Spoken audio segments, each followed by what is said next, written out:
What's up, makeup minions? I'm Kim Witte from Witte Artistry with another special effects tutorial, and this time I did a maggot infested wound. Please use a reference photo, but viewer discretion is advised when you're looking that up. I used nose and scar wax and alcohol makeup, and I'm pretty proud with the effect. It's definitely cringeworthy. Let's begin. I forgot to say this in my intro, but this whole look is inspired by Powdah FX. He is the nose and scar wax king. I'll be using nose and scar wax and attaching it to my skin with a skin-safe adhesive called Prosthetic, and make sure you have the remover too. Translucent powder with a fluffy brush to get rid of the shine of the wax. Glycerin or lubricant for the slime in the wound. Any liquidy fake blood. And a stipple sponge for texture in the wax. Your favorite brushes. And some sculpting tools.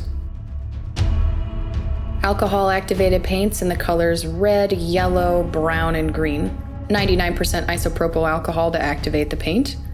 And some little cuppies to hold the alcohol in. And a metal palette. I'm going to be doing mine on my wrist, but whenever you use wax, you want to make sure you have it in a place that won't get bumped or bent very much, because it will warp.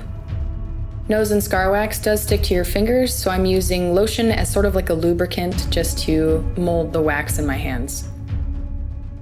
Pinching off tiny sections, I'm rolling them into little sausages for my maggots. Maggot sausage. Make as many maggots as you want.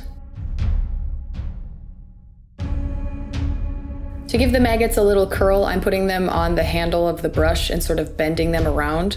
To give my maggots their little ridges, I'm going in with a wire brush and gently stamping it into the wax. If you want them to be accurate, I would follow a reference image to sort of get the maggots right, but basically you just paint them white and give them tiny little black heads. Gently pry the maggots off of the brush. Put a thin layer of Prosthetic down on the area you're attaching the wax. I put on a little too much here. When you're working the wax into your skin, you want to press down and out and sort of feather it out a bit. Make sure you have lotion or makeup remover on your fingers so it doesn't stick to your hands. Stipple some skin texture back into the wax with the sponge. For the rotting flesh part of this tutorial, you can either look up an image on Google or just kind of wing it. But I'm taking a metal spatula and sort of chunking up the entire wax in little bits, making sure to leave a ridge or an edge where the wound ends.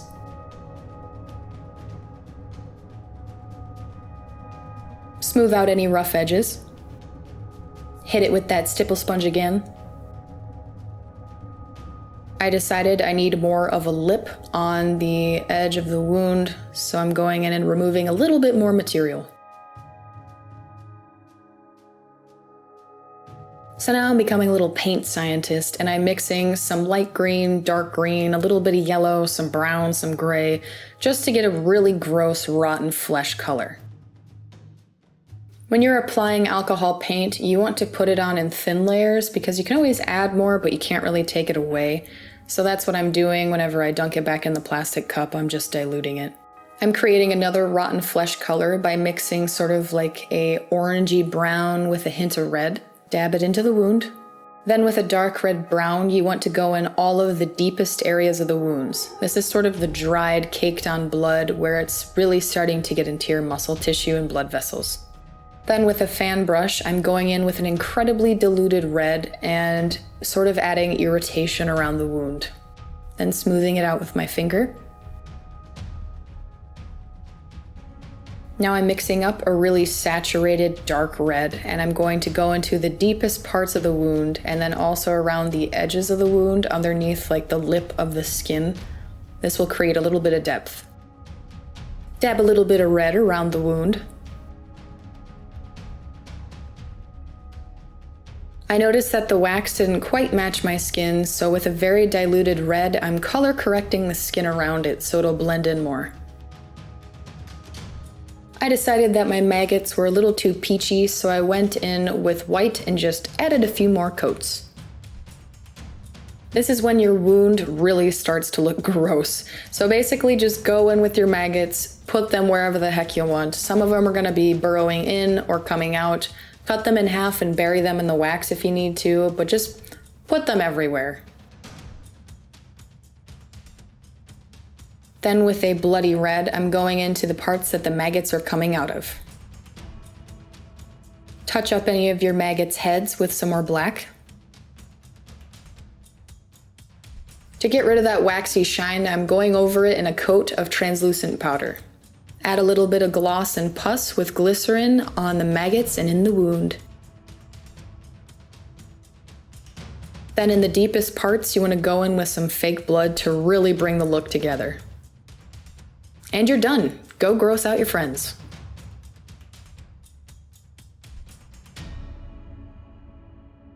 Thanks so much for watching this video. If you like it, please give it a thumbs up and drop me a comment below. Feel free to subscribe to my YouTube channel for more videos like it.